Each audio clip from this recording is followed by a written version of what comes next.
Divorce নেওয়ার আগে আরেকবার ভেবে দেখলে হতো না মিসেস অন্তরা? আপনার বয়স কেবল 20 বছর, এখনো জীবনের অনেকটা পথ চলা বাকি। আপনি বুঝতে পারছেন না একটা ডিভোর্সি মেয়েকে সমাজ কোন চোখে দেখে। আপনার চলার পথ কতটা কঠিন করে তুলবে আপনি ভাবতে পারছেন না। মানুষের কথাগুলো কাটার মতো শরীরে বিঁধবে। আপনি আমার মেয়ের বয়সী, তাই কথাগুলো বললাম, একবার ভেবে দেখুন। লয়ার মিসেস রোজের কথা শুনে তার দিকে তাকালাম। ঠোঁটের কোণে ফুটে উঠল তাচ্ছিল্যের হাসি। হাসিটা আর কারোর উপর নয়, বরং নিজের উপর। সত্যিই বড্ড হাসি পায় নিজের দিকে তাকালেন। একবার মিসেস রোজের দিকে তাকিয়ে বলতে শুরু করলাম, আমার বয়স তখন 16 বছর, কেবল এসএসসি পরীক্ষা দিয়েছি কিছুদিন হয়েছে। লেখাপড়ায় আমি বরাবরই মনোযোগী, ক্লাসে কখনো প্রথম ছাড়া দ্বিতীয় হইনি। এদিকে আমাকে বিয়ে দেওয়ার জন্য উঠে পড়ে লাগে আমার আত্মীয় স্বজনরা। আমি নাকি দেখতে পরীর চাইতে কম না, গোলগাল মুখ, দুধে আলতা গায়ের রং, টানা টানা গভীর কালো চোখ, সরু চিকন দুটি গোলাপি ঠোঁট, সুস্থ সবল দেহ। আমার কথা শুনে লয়ার মিসেস রোজ আমার দিকে সরু চোখে তাকালেন। আমার সামনে বসা ছিপছিপে গড়নের একজন 20 বছর বয়সী মেয়ে, খুব হলে তার ওজন হবে 45 কেজি। দেখেই বোঝা যাচ্ছে কত অযত্নে থাকা হলে কেউ এমন হয়। তাই মেয়েটার বলা মেয়ের সাথে এই মেয়ের মিল খুঁজে পাচ্ছি না। সত্যি কি মেয়েটা তেমন ছিল? কি মিল খুঁজে পাচ্ছেন না তো? পাবেন না তো। আপনি যাকে খুঁজছেন সে বিয়ের বেনারসির মাঝে হারিয়ে গেছে। মেয়েটার কথা শুনে চমকে উঠলাম। তেমন কিছু না, তুমি বলো। সরি, তুমি বলে ফেললাম। It's okay. আপনি তো বললেন আমি আপনার মেয়ের বয়সী। তা ঠিক, তারপর বলো। আমি বয়সের তুলনায় বেশি বড় হয়ে উঠেছিলাম। 16 বছরের কিশোরী হলেও 18 বছরের যুবতী আমার কাছে হার মানতে বাধ্য। তবে সবে বুঝতে শিখতে শুরু করেছি বিয়ে, স্বামী, সংসার কি। বুঝে ওঠা আর হলো না। আত্মীয় স্বজনদের চাপে বাবা মা আর ঠিক থাকতে পারলো না। তাদের মতে দাম থাকতে মেয়ের বিয়ে দাও, বয়স হলে ভালো ছেলে পাবে না। শুরু হলো ছেলে দেখা। 2-3টে প্রস্তাব আসা শুরু হয়ে গেল। সবাই আমাকে পছন্দ করে, কিন্তু আমার পরিবারের ছেলে পছন্দ হয় না। তাদের মনে হয় এর থেকেও ভালো ছেলে আসবে। হ্যাঁ, ভালো ছেলে এলো। ভালো কোম্পানিতে জব করে ছেলে, বেতনও পায় ভালোই। আমার বয়স তখন 16 বছর আর তার 29 বছর। দেখতে এলো তারা আমাকে। ছেলে দেখতে সুন্দর, লম্বা চৌড়া, সুঠাম দেহের অধিকারী। ছেলের পাকা বাড়ি, বেতন ভালো, দেখতে ভালো, 2টো বোন আছে, বিয়ে হয়ে গেছে।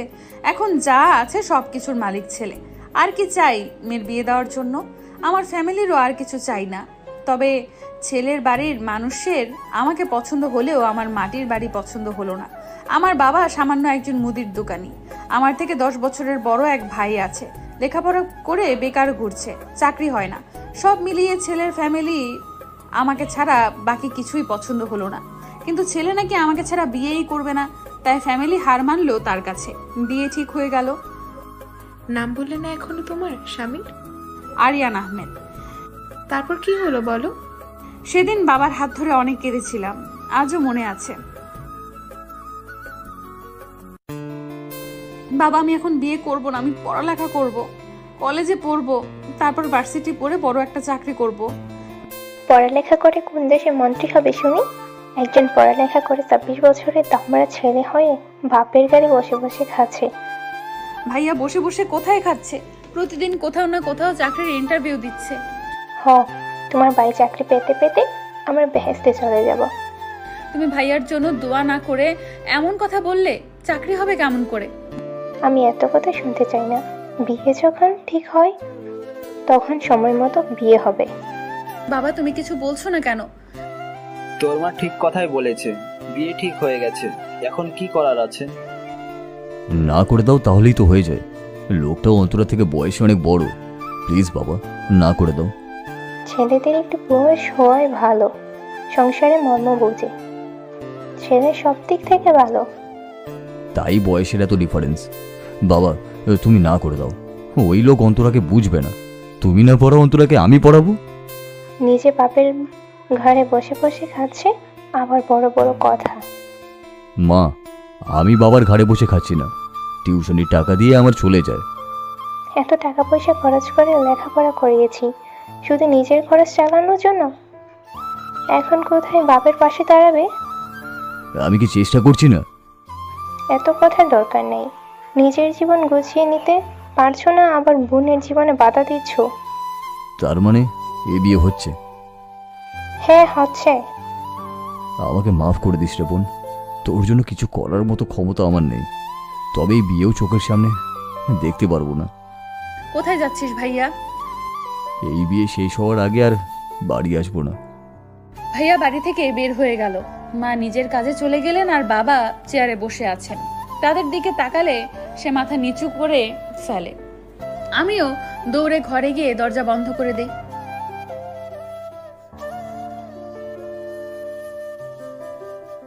তারপর কি হলো? হাতে থাকা টিস্যু দিয়ে চোখ মুছে নিলাম। টেবিলের উপর থেকে পানির গ্লাস নিয়ে খেয়ে নিলাম। সরি, জিজ্ঞেস না করেই খেলাম, আসলে গলা শুকিয়ে গেছে। It's okay. তারপর কি হলো বলো। ঠিক করা দিনেই বিয়ে হয়ে গেল। সেদিনে আমার কান্না দেখে মনে হয় আকাশ বাতাসও কেঁদে উঠেছিল। যাওয়ার সময় বাবা মাও অনেক কেঁদেছিলেন। ভাইয়া বিয়ের মধ্যে সত্যিই ছিল না। বিদায়ের সময় দূরে ভাইয়া বন্ধুদের জড়িয়ে হাউমাউ করে কাঁদতে দেখেছিলাম। যতই হোক আদরের বোন বলে কথা, ভাইয়া আজও মার সাথে কথা বলে না। ভাইয়া আছে বলেই হয়তো বেঁচে আছি, নয়তো মরেই যেতাম। কেন? পুরোটা শুনুন, বুঝতে পারবেন। ওকে, বলো। বিয়ে হয়েও বাড়িতে পা রাখতেই এমন এমন কথা শুনতে হলো যা বুকে গিয়ে বিঁধছিল। কি কথা?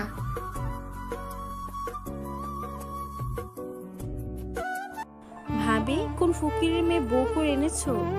দেখো, মাত্র 2-1টা পাতলা গয়না পরিয়ে মেয়ে বিদায় করেছে, তাও আসল সোনার কিনা তাও ঠিক নেই। আমার মেয়ের বিয়েতে পা থেকে মাথা অবধি সোনা দিয়ে মুড়িয়ে দিয়েছি। ছেলে জেদ করে বিয়ে করলো, তাই আর কি করব, আনতে হলো এমন ফকিরের মেয়ে। তা ফার্নিচার টাকা পয়সা কত দিল? আর পুরো কপাল আমার, একটা কানা করিও না। কি বলো গো, ওই বাড়ির গাঁজাখোর ছেলেকে বিয়ে করিয়েছে, মেয়ে তো সোনায় মুড়িয়ে দিয়েছে, সাথে টাকা, ফার্নিচার, আরো কত কি। আর তোমার এমন হীরার টুকরো ছেলেকে খালি হাতে মেয়েকে দিয়ে দিল। হ্যাঁ, কি আর করবো বলো, সব আমার কপালের দোষ। আমিও তো 2টা মেয়ে বিয়ে দিয়েছি, কম কিছু তো দেইনি বাপু। এ কোন দোজখে পাঠালে মা? এসব কি বলছে এরা? তুমি তো বলেছিলে সবার কথা শুনে চলতে, কেউ যাতে খারাপ বলতে না পারে। এদের এসব কথা কি করে সহ্য করব? চোখের পানি বাদ মানছে না। তোমাকে বলেছিলাম মা, তেলে জলে মিশে না। আমার কথা শুনলে না। অনেক আশা নিয়ে আরিয়ানের দিকে তাকালাম। সে হয়তো প্রতিবাদ করবে, কিন্তু সে যা বলল আমি ভাবতেও পারিনি। মা, তোমার যা বলার পরে বলতে পারবে না? এখন তাড়াতাড়ি যা করার করো, দাঁড়িয়ে থাকতে পারছি না, খুব টায়ার্ড লাগছে। আচ্ছা বাবা, তাড়াতাড়ি করছি। অবাক হয়ে তাকালাম ওনার দিকে। শাশুড়ি মার বরণ করা শেষ হলেই উনি আমাকে ফেলে হনহনিয়ে ভেতরে চলে গেল। এ কোথায় আনলে খোদা? ভাবি ভেতরে চলো।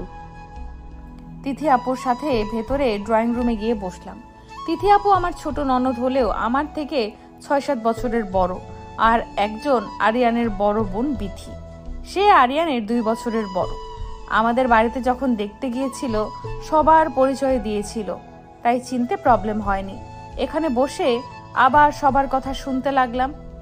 কেউ রূপের প্রশংসা করছে, আবার কেউ কি দিয়েছে আর না দিয়েছে তার গবেষণা করছে। আমার ঘোমটার নিচে চোখের পানি ফেলা ছাড়া কাজ নেই। তিথি, ওকে এখানে বসে রেখেছিস কেন? আরিয়ানের রুমে দিয়ে আয়। আচ্ছা আপু, যাচ্ছি। তিথি আপু আমাকে দোতলায় নিয়ে যেতে লাগলো। আমিও কাঠের পুতুলের মতো তার সাথে যেতে লাগলাম। দোতলার একদম পূর্ব পাশের রুমে নিয়ে এলো তিথি আপু। রুমটা ফুল দিয়ে সাজানো, বেশ বড় আর গোছানো একটা রুম। তিথি আপু আমাকে খাটের ওপর বসিয়ে দিল। জীবনেও তো এত বড় রুম, এত বড় বাড়ি দেখোনি, মানিয়ে নিতে কষ্ট হবে। প্রবলেম হলে আমাকে বলো, আমি হেল্প করব। তিথি আপু যে আমাকে পছন্দ করে না তার ভদ্র ভাষায় অপমান দেখেই বুঝলাম। আচ্ছা আপু। যাক, নতুন বউয়ের মুখে কথা ফুটলো তাহলে। আমি তো ভাবলাম এত বড় বাড়ি দেখে বোবা টোপা হয়ে গেলে নাকি। না, বোবা হইনি এখনো। আচ্ছা থাকো, আমি যাচ্ছি। তিথি আপু চলে গেলেন। এবার চিৎকার করে কান্না করে দিলাম। এই দোজখে আমি থাকবো কেমন করে? এরা সবাই যে একই রকম। এই মেয়ে, বড় কান্না শুরু করেছিস কেন? আমার কান্না শুনে পূর্ব পাশের একটা দরজা দিয়ে উনি রুমে এলেন, হয়তো ব্যালকনি ওদিকে। কি হলো, কথা কানে যাচ্ছে না? কান্না বন্ধ কর। গাড়িতে সারাক্ষণ কান্না করে মাথা ব্যথা করে ফেলেছিস। ড্রাইভার ছিল তাই কিচ্ছু বলতে পারিনি, এখন আবার শুরু করলে মাথায় তুলে একটা আছাড় দেবো। ওনার কথা শুনে মুখ চেপে কান্না আটকানোর চেষ্টা করলাম। কোনো রকমে উঠে সালাম করলাম ওনাকে। সালাম করার শেষে উনি আমার দু বাহু ধরে দাঁড় করালেন। হঠাৎ করেই আমার দু গাল চেপে ধরলেন। তোর রূপের খুব দেমাক, তাই না? হ্যাঁ, কি কি বলছেন এসব? আমাকে বিয়ে করবি না বলে ভাইকে পাঠিয়েছি। উনি ওয়াশরুমে চলে গেলেন। একটু সাহস হলো, হয়তো বুঝতে পেরেছে আমার একটু সময় প্রয়োজন। ড্রেসিং টেবিলের সামনে দাঁড়িয়ে গহনা খুলতে লাগলাম। ওয়াশরুম থেকে ফ্রেশ হয়ে বের হয়ে দেখি অন্তরা ড্রেসিং টেবিলের সামনে দাঁড়িয়ে কানের দুল খুলছে, আর ও ধবধবে সাদা পেট বের হয়ে আছে। মুহূর্তেই নেশা চড়ে গেল মাথায়। সব শেষে কানের দুল খোলার চেষ্টা করছি, কিন্তু একা খুলতে পারছি না। হঠাৎ পেটের ঠান্ডা হাতের স্পর্শে কেঁপে উঠলাম। এমন স্পর্শ জীবনে প্রথম পেলাম। কিছু বুঝে ওঠার আগেই ঘাড়ে কেউ মুখ গুজে দিল। আয়নায় তাকিয়ে দেখি আরিয়ান। প্লিজ একটু সময় দিন আমাকে মানিয়ে নেওয়ার।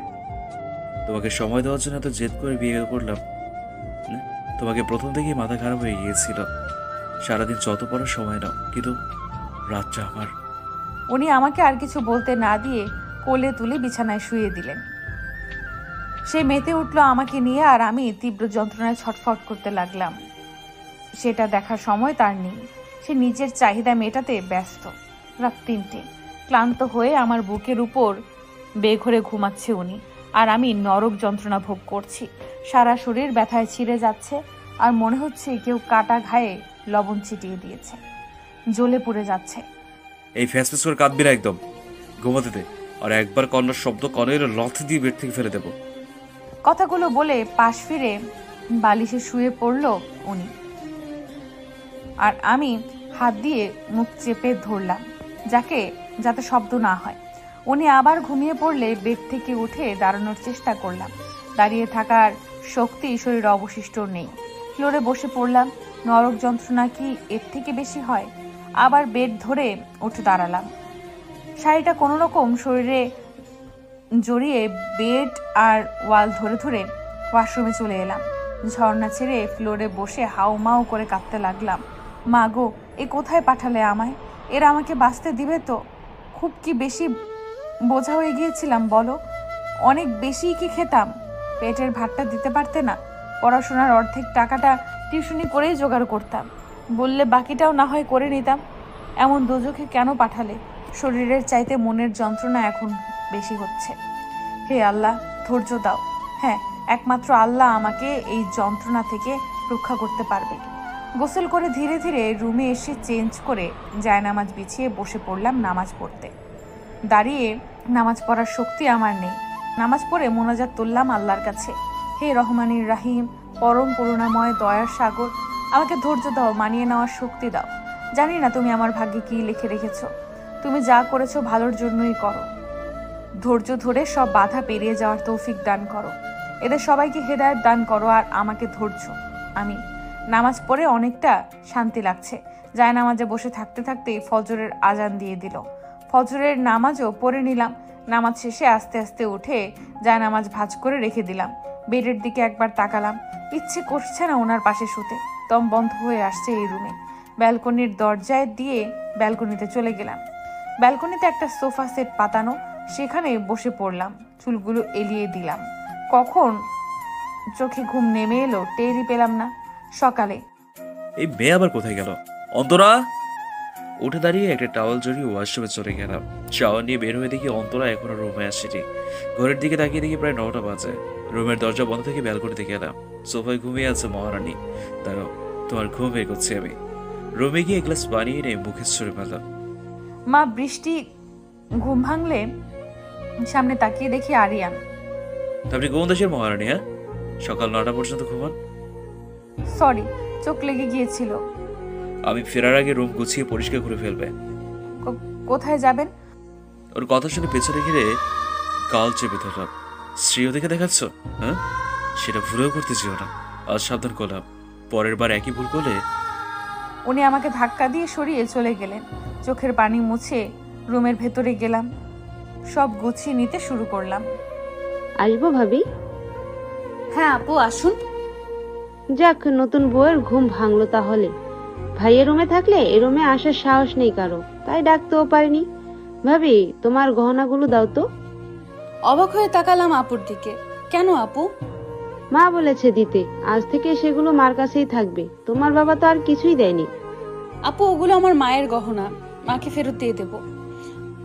ও মা, বলে কি? মা, মা, শুনছো?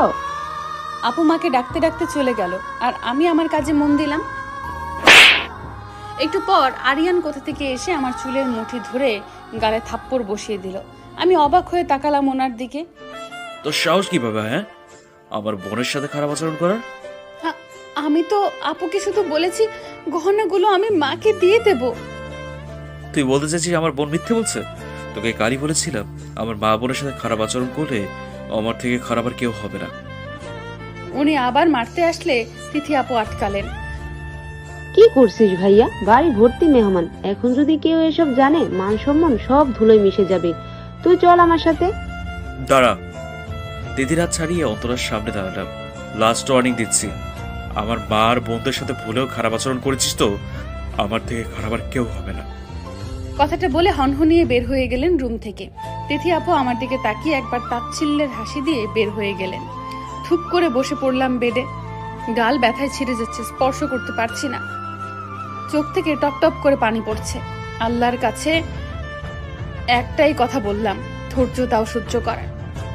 বৌমা, তাড়াতাড়ি চোখের পানি মুছে উঠে দাঁড়ালাম। আসসালামু আলাইকুম মা। ওয়ালাইকুম আসসালাম। তোমার গয়নাগুলো দাও তো। মা, এগুলো আমার মায়ের গহনা, বাবা বিয়ের সময় দিয়েছিল। আপনাদের গহনা দেওয়ার কথা ছিল, দেননি, তাই মায়ের গহনা দিয়ে সাজিয়ে দিয়েছিল।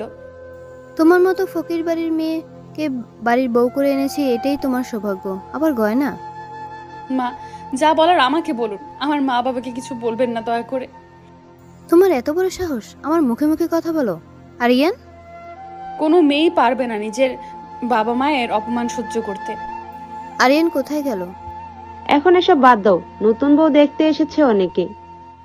আচ্ছা, অনুষ্ঠানে ঝামেলা যাক, বাড়ি আগে ফাঁকা হোক। এই রুচি গলা কথা বলা বের করছি। আসবো? জি আসুন। উনি বাকি ছিলেন, সেও চলে এলেন। তোমার খাবার। সরি, আসতে লেট হয়ে গেল। বাড়িতে অনেক মেহমান, সব আমাকেই দেখতে হচ্ছে, তাই তোমার দিকটা তিথিকে দেখতে বলেছি, কিন্তু খাবার পাঠাবো তাকে খুঁজেই পেলাম না, তাই আমি নিয়ে এলাম। যাক, এই বাড়িতে একজন অন্তত মানুষ পেলাম। না আপু, ঠিক আছে। তুমি আমার সম্পর্কে ছোট ভাইয়ের বউ, আর বয়সে অনেক ছোট। আমাকে বড় বোনের মতো ভাবতে পারো। আরিয়ান তোমাকে অনেক বেশি পছন্দ করে ফেলেছিল, তাই কারো কথা শোনেনি। আমি ওকে বুঝিয়েছিলাম তোমার বয়স অনেক কম, কিন্তু কোনো কথাই শোনেনি, একটি মেনে নিয়ে কষ্ট করে। এই বাড়িতে এই একজন মানুষকেই আপন মনে হলো। এখন খাবারটা খেয়ে নাও, তারপর আমি তোমাকে সাজিয়ে দিচ্ছি। অনেকেই তোমাকে দেখতে এসেছে। আচ্ছা আপু, খেয়ে নিলাম, অনেক ক্ষুধা পেয়েছিল। এটা খেয়ে নাও, একটা মেডিসিন এগিয়ে দিয়ে। কিসের মেডিসিন এটা? এটা খেয়ে নাও, ব্যথা কমে যাবে। অবাক হয়ে তাকালাম বিথি আপুর দিকে। কত তফাৎ আরিয়ান, তিথি আর বিথি আপুর মধ্যে। চুপচাপ মেডিসিনটা খেয়ে নিলাম। তারপর আপু সুন্দর একটা শাড়ি পরিয়ে নিচে নিয়ে গেলেন, সাথে করে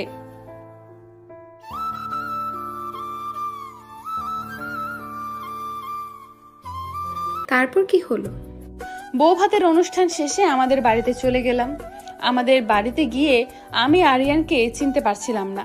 সবার সাথে কি সুন্দর কথা বলছিল, আমার ছোট বোনের সাথে মজা করছিল।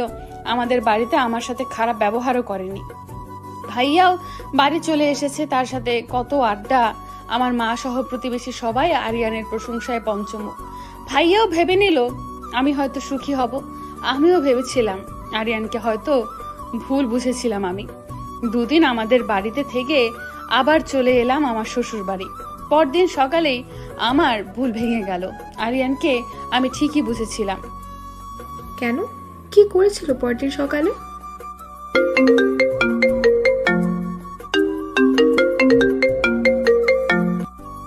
Excuse me. ওকে মিসেস। রোজের ফোন বেজে উঠতেই উনি ফোন নিয়ে জানালার পাশে দাঁড়িয়ে কথা বলতে লাগলেন। আমি তাকিয়ে থাকলাম টেবিলের উপর রাখা ম্যাগাজিনে ছাপানো একটা কাপল ছবির দিকে। কানে আসতে লাগলো মিসেস রোজের ফোন আলাপ। আরে আমি জানি তো লাঞ্চের সময় হয়েছে, খেয়ে নিব। হ্যাঁ, সব শুধু তোমারই মনে থাকে। খেয়ে নেব বললাম তো। তুমি খেয়েছো? আচ্ছা খেয়ে নাও, আমিও খেয়ে নিচ্ছি। Okay bye, love you too. Phone রেখে আবার অন্তরের সামনে চেয়ারে বসে পড়লাম। সরি, আসলে স্যার মনে হয় এখনো আপনাকে অনেক ভালোবাসে। তা বাসে। তোমার বয়সে একটা মেয়ে আছে, কানাডায় পড়াশোনা করছে। এখন দুইজনই একা, তাই নিজেরাই নিজেদের দেখাশোনা করি। আমার ঠিক সময়ে খাবার না পেলে বিপি লো হয়ে যায়, তাই কাছে না থাকলেই কল দেয়। আচ্ছা ঠিক আছে, আপনি খেয়ে নিন। আমি বরং আজ আসি, আগামীকাল আবার আসবো। না, তুমি একটু বসো। তোমার জীবনের কাহিনী পুরোটা না শুনলে রাতে ঘুমোতে পারবো না। আপনি সকাল কয়টায় চেম্বারে আসেন? 9টায়। আমি চলে আসবো, আজ আমারও একটু কাজ আছে। আচ্ছা ঠিক আছে, এসো কিন্তু। মিসেস রোজের দিকে তাকিয়ে মিষ্টি হেসে বের হয়ে আসলাম। বাড়ি ফিরতে হবে। রাস্তার অপর পাশে তাকিয়ে ঠোঁটের কোণে হাসি ফুটে উঠল। হাসিটা কষ্টেরও না আবার আনন্দেরও না। বিড়বিড় করে বলে উঠলাম, আপনি সত্যিই আমার রূপেই মুগ্ধ হয়েছিলেন। আমার রূপের সাথে আপনার আমার প্রতি মুগ্ধতাও হারিয়ে গেছে। খুঁজে নিয়েছেন নতুন মুগ্ধতার উৎস। আজ আর চোখে পানি আসে না কষ্টে, কারণ হারানোর কিছু অবশিষ্ট নেই, যা ছিল আগেই হারিয়ে ফেলেছি। রাস্তার অপর পাশে দাঁড়িয়ে থাকা আরিয়ান আর তার প্রিয়সীর দিকে একবার তাকিয়ে রিকশায় বসে পড়লাম। চলুন মামা, আস্তে আস্তে যান, আজ আর কোনো তাড়া নেই। এই শহরে সবাই ব্যস্ত, আমার আজ কোনো ব্যস্ততা নেই।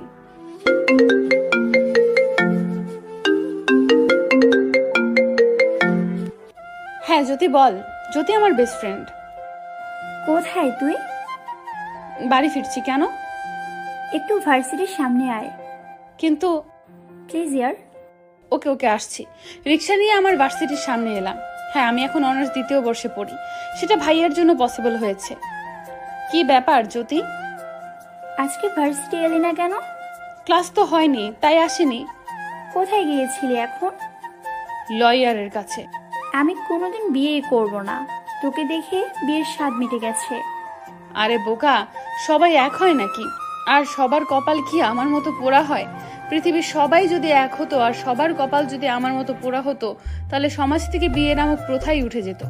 সমাজে এমন পুরুষও আছে যারা স্ত্রীর সামান্য আঘাতে সহ্য করতে পারে না, আবার আরিয়ানের মতো পুরুষও আছে যারা। প্লিজ তুই আমার জন্য পুরনো কথা মনে করে কষ্ট পাস না। এখন আর আমার কষ্ট হয় না। বিয়ে করার আগে শুধু বুঝে নেওয়ার চেষ্টা করিস যে কোন ধরনের পুরুষ। এখন এসব বাদ দে, চল ফুচকা খেতে যাব। এখানেই তো আছে। কোথায় যাবি আবার? স্পেশাল ফুচকা খাবো, চল। জ্যোতি জোর করে লেকের পাড়ে নিয়ে এলো। এখানকার ফুচকা সত্যি স্পেশাল আর স্বাস্থ্যকর ভাবে বানায়। ফুচকা স্টলের সামনে গিয়ে পা থেমে গেল। এখন না চাইতেও চোখে পানি এলো। আমিও তো মানুষ, জড় পদার্থ নেই। কত অভিনয় করা যায় শক্ত থাকার। পেছনে ফিরে আসতে নিলে কারোর সাথে ধাক্কা লাগলো। যে মানুষ কোনোদিন আমাকে জিজ্ঞেস পর্যন্ত করেনি খেয়েছি কিনা, সেই মানুষ আজ আমার সামনে অন্য একজনকে নিজের হাতে খাইয়ে দিচ্ছে। সেটা কি করে সহ্য করব আমি? জ্যোতির ডাক আর কানে আসছে না। দৌড়ে এসে একটা রিকশায় বসে পড়লাম। না না, আর পেছনে ফিরে তাকাতে চাই না। সব অতীত হয়ে গেছে। আর মাত্র কয়েকটা দিন, তারপর সে তার রাস্তায় আর আমি আমার রাস্তায়। এসব ভেবে আর কষ্ট পাবো না আমি। ডিভোর্স হওয়া পর্যন্ত অপেক্ষা করতে পারলেন না? ঠিক আছে, আপনি ভালো আছেন, আমিও ভালো থাকবো। অনেক কেঁদেছি, এবার প্রাণ খুলে হাসবো। তার আগে তাড়াতাড়ি ডিভোর্সের ব্যবস্থা করতে হবে। জ্যোতি, ওই বোরকা পরা মেয়েটাকে? হৃদয় ভাইয়া, আপনি এখানে? হ্যাঁ, একটা কাজে এসেছি। কান্না করতে করতে একটা মেয়ে চলে গেল। মেয়েটাকে? আমার ফ্রেন্ড অন্তরা ইসলাম, আমার সাথেই পড়ে। অন্তরা তোমার সাথে পড়ে? কিন্তু ভার্সিটিতে কখনো দেখিনি তো। ও শুধু এক্সাম দিয়েছে এই 2 বছর। পার্সোনাল প্রবলেমের কারণে ক্লাস করতে পারেনি। আজ প্রথম ক্লাস করতে চেয়েছিল, ক্লাস হয়নি তাই আসেনি। ও কিন্তু এভাবে কান্না করতে করতে চলে গেল কেন? এমনি একটা প্রবলেম হয়েছে তাই। ও আচ্ছা ঠিক আছে, জ্যোতি তুমি থাকো, আমি আসছি। ওকে ভাইয়া। হৃদয় ভাইয়া চলে গেল। আমাদের প্রিন্সিপাল ম্যামের ছেলে হৃদয় চৌধুরী আমাদের ভার্সিটিতে মাস্টার্স ফাইনাল ইয়ারে পড়ে। দেখতে একদম কোরিয়ান হিরো, দবদবে সাদা গোলাপি ঠোঁট, কুচকুচে কালো চুল, হালকা নীল চোখ, লম্বা 6 ফুট, ভালো করে হবে। ভার্সিটির বাস্কেটবল খেলায় চ্যাম্পিয়ন। কলেজের সব মেয়ের ক্রাশ, বাট কারোর সাথে রিলেশন নেই। মেয়েদের অনেক সম্মান করে আর খুব মিশুক স্বভাবের। আমাকে অবশ্য ছোট বোনের মতোই দেখে। তার একটা কারণ আছে। এই যা হৃদয় ভাইয়ার ভাবনায় অন্তরার কথা বলে গেছিলাম। মেয়েটা কাঁদতে কাঁদতে চলে গেল। ওকে কল দিয়ে দেখি ফোন অফ। বাড়ি চলে যাব বরং বিকেলে। ওর আর আমার বাড়ি কাছাকাছি। অন্তরা, এসে রুমে চলে গেলি? লয়ার কি বললো? কিছুই বললি না। সারাদিন কিছু খাসনি, কিছু খেয়ে নে। আমি এখন খাবো না। আয় মা, কিছু খেয়ে নে। আমি জানি তোর জীবনের এই অবস্থার জন্য অনেকটাই আমি দায়ী। ছেলেটাও আমার সাথে কথা বলে না। আজ আমার জন্য, আমার সন্তানদের কাছে আমি দোষী। আমার জন্য তোর জীবনটা নষ্ট হয়ে গেল। সেদিন যদি তোর আর আরবের কথা শুনতাম, তাহলে আজ তোর জীবনে এমন হতো না। আজ একটা মাস ধরে মা এসব বলছে আর কান্না করছে। প্রথমে মা বাবাকে দোষ দিলেও এখন ভাগ্যের দোষ দেই। দরজা খুলে মাকে জড়িয়ে ধরলাম। তোমার কোনো দোষ নেই মা। তুমি তো আমাকে সুখী দেখার জন্যই বিশ্বাস করে নিজের কলিজা অন্য কারো হাতে তুলে দিয়েছিলে। আমার সাথে তুমিও ঠকে গেছো। তোমার আমার কোনো দোষ নেই মা। আমার ভাগ্যে যা ছিল তাই হয়েছে। আমি জানি রে মা। যাই হোক, এগুলোর জন্য আমি দায়ী। বারবার এক কথা বলো না। যাও খাবার দাও, আমি আসছি। ঠিক আছে। ভাইয়া আর ভাবি কবে আসবে কিছু বলেছে? আমার সাথে তো কথা বলে না তোর ভাই, সেটা জেনেও বলছিস? ভাবি কিছু বলেছে? 2-3 দিন পরে আসবে মনে হয়। বাবা দুপুরে খেতে এসেছিল? না, খাবার পাঠিয়ে দিয়েছি। তুমি খেয়েছো? না। ঠিক আছে যাও খাবার বাড়ো, আমি আসছি। মা মেয়ে একসাথে খাবো। ঠিক আছে, তাড়াতাড়ি আয়। এখন থেকে নিজের জন্য বাঁচবো, নিজের জন্য ভালো থাকবো। আজ 1 মাস হলো আমাদের বাড়িতে আছি। 1 মাস আগে সেই ভয়ঙ্কর দিনের কথা মনে পড়লে চিৎকার করে কাঁদতে ইচ্ছে করে। হারিয়ে ফেলেছিলাম ওই বাড়ির মাটি আঁকড়ে থাকার শেষ অবলম্বন। মা ডাক শোনার আগে কেড়ে নিয়েছে আরিয়ান আমার সন্তানকে। আপনি খুন করেছেন আরিয়ান আমার সন্তানকে। কোনোদিন মাফ করব না আপনাকে আমি, কোনোদিনও না। শরীরের আঘাতের চাইতে আপনার দেওয়া মনের আঘাতগুলো আরো গভীর। শরীরের আঘাতগুলো হয়তো একদিন ঠিক হয়ে যাবে, কিন্তু মনের আঘাত কোনোদিন সারবে না আরিয়ান, কোনোদিনও না। অন্তরা, আর কতক্ষণ বসে থাকবো? আসছি। চোখে মুখে পানি দিয়ে খাবার খেতে চলে এলাম। প্রতিদিনের মতো আজও মা খাইয়ে দিল। খেয়ে একটু ঘুমিয়ে নিলাম। এই অন্তরা ওঠ না। ঘুমাতে দে জ্যোতি। বিকেল হয়ে গেছে, ওঠ। চল একটু নদীর পাড়ে যাব। না না, আমি ঘুমাবো। ওই তো জোর করে উঠিয়ে বসালাম। চল নদীর পাড়ে হাঁটতে যাব। দিলি আমার আরামের ঘুমটার 12টা বাজিয়ে। সারাদিন বাড়িতেই থাকিস, যা একটু ঘুরে আয়, ভালো লাগবে। ঠিক আছে। ফ্রেশ হয়ে জ্যোতির সাথে হাঁটতে বের হলাম। আমাদের বাড়িটা শহরতলিতে। গ্রাম আর শহর দুটোরই ছোঁয়া আছে। শহরের সুবিধাও ভোগ করা যায়, আবার গ্রামের সৌন্দর্য উপভোগ করা যায়। এখন আমাদের বাড়িও অনেক পরিবর্তন হয়ে গেছে। ভাই এখন চাকরি করে। আমার বিয়ের 2 মাস পরেই ভালো চাকরি হয়েছে। আরিয়ান যে অফিস করে সেই অফিসে। বেতনও আরিয়ানের থেকে কম পায় না। বাড়িতে বিল্ডিং করেছে। 6 মাস হলো বিয়েও করেছে। বাবাকে একটা কসমেটিক্স শপ দিয়ে দিয়েছে। আমাদের শপে এখন 2টো ছেলে কাজ করে। ভাইয়ার এত উন্নতিও যেন আরিয়ানের চক্ষু শুল হয়ে উঠেছিল। আবার পুরনো কথা ভাবছিস? না। আরে অন্তরা যে, কেমন আছিস? আলহামদুলিল্লাহ ভালো আছি। আপনারা কেমন আছেন? হাঁটতে হাঁটতে 2 আন্টির সাথে দেখা হয়ে গেল। এই তো ভালো। তোমার কি খবর? এবার তো 1 মাস হয়ে গেল। নিতে আসলো না এখনো? মুখের হাসিটা মুহূর্তেই মিলিয়ে গেল। ও মা, তুমি দেখি জানো না, ওদের তো ডিভোর্স হয়ে গেছে। এটুকুইতে ডিভোর্স নেওয়ার কি আছে বুঝি না বাবু, মিটিয়ে নিলেই তো হতো। এখন আর কি অমন সুন্দর জামাই পাবো? আন্টি, আপনি না জেনে কিছু বলবেন না প্লিজ। জানি গো, জানি, সবই জানি। এক হাতে কখনো তালি বাজে না। দোষ শুধু তাদের একা ছিল না। অন্তরার কি দোষ ছিল শুনি? তুমি এত কথা বলছো কেন? যাকে বলছি সে তো কিছু বলছে না। দেখে নিও, এই মেয়েও স্বামীর ঘর করতে পারবে না। আপনি? জ্যোতি চুপ কর। তুমিও চুপ করো। বাচ্চা মেয়েদের সাথে ঝামেলা শুরু করে দিয়েছো। অন্তরা, সত্যি কি ডিভোর্স হয়ে গেছে? এখনো হয়নি, তাড়াতাড়ি হয়ে যাবে। তাহলে আবার একটু ভেবে দেখো। একটা সংসার ভাঙা অনেক সহজ, কিন্তু একটা সংসার টিকিয়ে রাখা অনেক কঠিন। অনেক কিছু সহ্য করতে হয় মেয়েদেরকে। অনেক কিছু দেখেও না দেখার ভান করতে হয়, শুনেও না শোনার ভান করতে হয়। একটা সংসার টিকিয়ে রাখতে একটা মেয়েকে অনেক ত্যাগ স্বীকার করতে হয়। একবার ভেবে দেখো। জি আন্টি। আচ্ছা, আসি তাহলে। দুজনেই চলে গেলেন। এখনো ডিভোর্স হয়নি, এখনই এত কথা শুনতে হচ্ছে। পরে কি হবে? কি ভাবছিস আবার? ওই ফালতু মহিলার কথা? আমি বলতে চাইলাম, তুই তো চুপ করিয়ে দিলি। কজনের মুখ বন্ধ করবি তুই? সবাই বলবে এসব, সহ্য করা ছাড়া কিছুই করার নেই। তাই বলে মুখ বন্ধ করে সব হজম করে যাবি? তো কি করব বল? ওনাদের সাথে ঝগড়া করব? দুর্বল। জ্যোতি রাগ করে আগে চলে গেল। দৌড়ে গিয়ে ওকে ধরে আগে রাগ ভাঙালাম।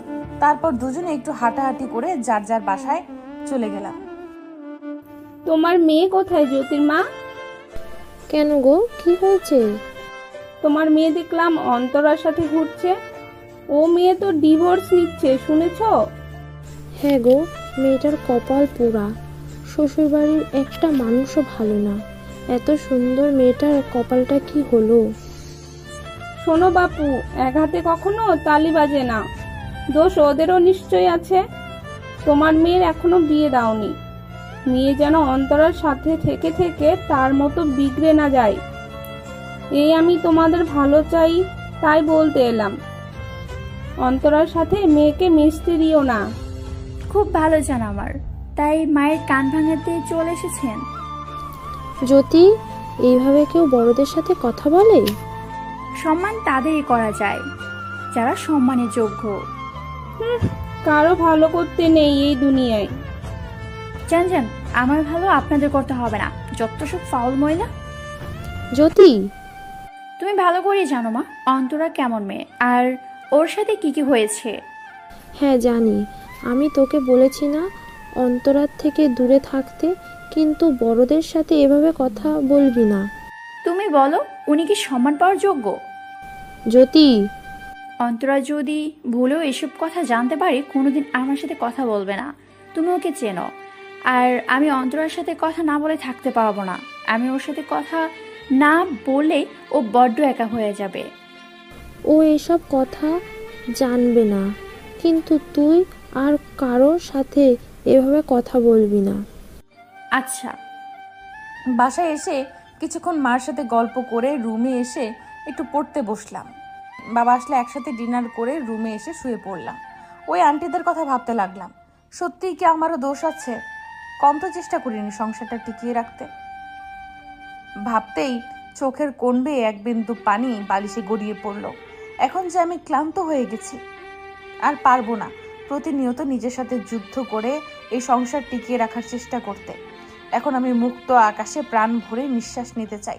পুরনো কথা ভাবতে ভাবতে একসময় ঘুমিয়ে গেলাম। সেই দুপুর থেকে চোখ বন্ধ করলেই সেই আহত কান্না ভেজা দুটি চোখ আমাকে তাড়া করে বেড়াচ্ছে। চোখ বন্ধ করলেই মনে হচ্ছে সেই চোখ দুটি আমার দিকে তাকিয়ে আছে। হাজার যন্ত্রণা লুকিয়ে আছে সেই চোখের ভিতরে। কিছুতেই ভুলতে পারছি না সেই চোখ। আগামীকাল সকালে জ্যোতির থেকে অন্তরার সব খবর নেব। আজ 1 মাস হলো অন্তরা এখানে নেই। কখনো ওর শূন্যতা অনুভব করিনি আমি। তাহলে আজ কেন করছি? নীলার সাথে কথা হয়নি বলে? না, আমি অন্তরা নাকি না, নীলাকে মিস করছি। নীলাকে কল দিলাম। ফজরের সময় উঠে নামাজ পড়ে মাকে হেল্প করলাম ব্রেকফাস্ট বানাতে। তারপর ব্রেকফাস্ট করে বেরিয়ে এলাম লয়ার মিসেস রুজের কাছে যাওয়ার উদ্দেশ্যে। কেমন আছো অন্তরা? আলহামদুলিল্লাহ, আপনি? ভালো। ব্রেকফাস্ট করেছো? জি। তাহলে তারপর কি হলো বলো? সারা রাত তোমার কথা ভেবেই পার করেছি।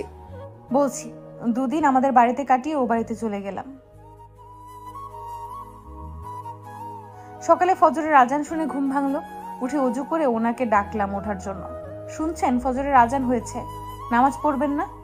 না, পড়বো না, ঘুমাবো। বেশ কয়েকবার ডাক দিলাম, উনি উঠছেন না। এই যে উঠুন না।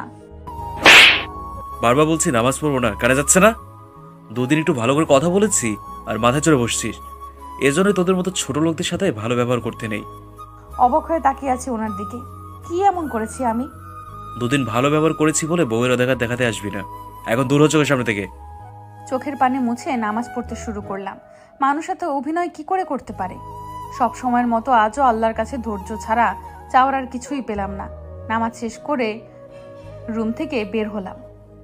বৌমনি, তোমারে ডাইকতে পাঠাইছে আম্মায়। ময়নাবাড়ির কাজের মেয়ে, বয়স 10 থেকে 12 হবে। কেন, কিছু হয়েছে? সে তো আম্মায় কইতে পারবো। চলো এখন। আমরা তো কিছু করিনি। তাহলে ময়নার পেছন পেছন যেতে লাগলাম। আম্মা, বৌমনিরে ডাইকা লইয়া আইছি। কিছু হয়েছে মা? কি হবে আবার? বাড়ির বউ হয়তো বেলা 10টা পর্যন্ত ঘুমানো চলবে না। রান্না করবে কে?